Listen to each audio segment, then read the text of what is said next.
பினாங்கில் சுங்காய் பாக்காப் சட்டமன்ற இடைத்தேர்தலுக்கான வாக்குப்பதிவு இன்று காலை 8 மணி முதல் சுறுசுறுப்பாக நடைபெற்று வருகிறது.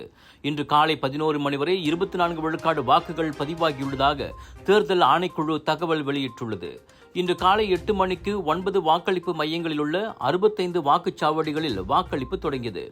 இந்த தொகுதியில் தகுதி பெற்ற 39,151 பேர் தங்களது ஜனநாயக கடமையை நிறைவேற்றும் கடப்பாட்டை கொண்டுள்ளனர்.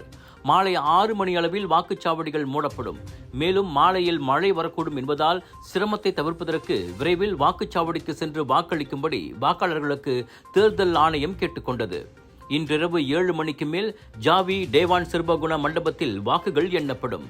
இந்த இடைத்தேர்தலில் பக்கத்தான் ஹராப்பான் வேட்பாளர் டாக்டர் ஜோஹாரி அரிஃபினுக்கும் பரிகத்தான் நேஷனல் வேட்பாளர் அபிடின் இஸ்மாயிலுக்கும் இடையே நேரடி போட்டி ஏற்பட்டுள்ளது.